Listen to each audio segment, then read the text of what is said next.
asalaamu calaykum waraxmatullahi wabarakaatu dhamaan aqyaat youtube waan salaamay casharkan wuxuu ku saabsan yahay sida iska xirnayn nambarada qaar oo na soo wacayo aan rabin inay soo wacaan kaasoo markaan iska xirna oo qofku u sheegayo inuu qofkaas ku hadlayo telefoonka oo biis u sheegayo marka sida iska blockare lahayd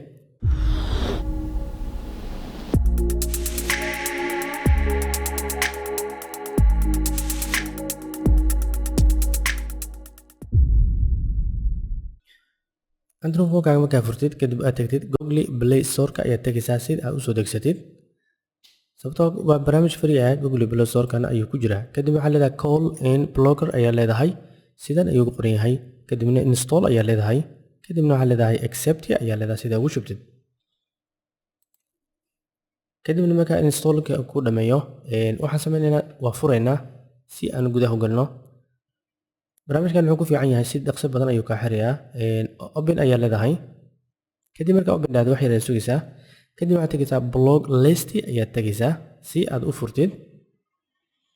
kadib blog list markaad tagtid nambarkii aad u baahan tahay inuu soo gelin qadka ayaad leedahay add ku dar nambarkii telefoonka ayaad meeshaas ku qoraysaa waxaa ku soo baxaysa from call log ayaa ku soo baxayso nambarka iyo contactiga nambarka telefoonka ku jiro ama input number ama nambarka markaas aad geli inta waa sameyn kartaa ama ka soo qaado nambarka ugu save garaysan ama kor ka qor waa isku meeshii kadibna nambarkii aan baahanay aan kor ka qoraa saasay taana mobilka ayuu kadana ku save garaysay kadib nambarkii markaa ku qortid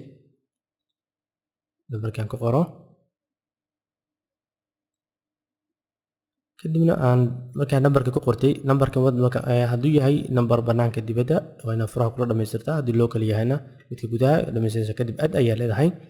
sidaas wuxuu ku sameynayaa inuu sameeyo marka waxaan sameynayaa telefoon kale ayaan ka soo wacayaa qofkii telefoonka soo wacana wuxuu u sheegayaa inuu busy yahay telefoonkaas adin uu telefoonkana kuu soo dhicin laakiin uu kuu sheegaya qofkaas in laga celiyo qadka uusan soo gelin marka waxaan sugnaa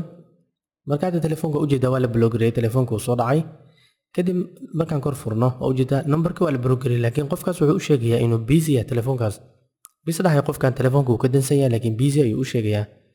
kadib markan aan ku soo celinayaa si aan u tijaabiyo inuu mid labaad bloggareeyo sababta barnaamijkan waxyaabo ku muhiimsan waxa ka mid oo kale telefoonada badanaa dadka iska soo wacayaan oo aad ku dhibayaan ayaa sidaas ku sameyn kartaa kadib markan aan ku celinaa oo ujeedaa labada telefoonba blog ayuu ku sameeyay aan soo wacay kadib markaa historiga ogaatid xiliyadu xiro dham waxaasoo dhan waxaad ka samayn kartaa clear ayaa leedahay laakiin nambarka weli wuu xiran yahay kadib list ayaa tagaysaa haddii aad lambar ku baahan tahay inaad ka remove garaysid ay markaan nambarka aad iska dhaaftid delete ayaa leedahay sida aad ugu tirtid laakiin waa inaad selection samaysaa waa dooratay jeeg ugu saaran yahay kadibna delete ayaa leedahay waa ka tiraysaa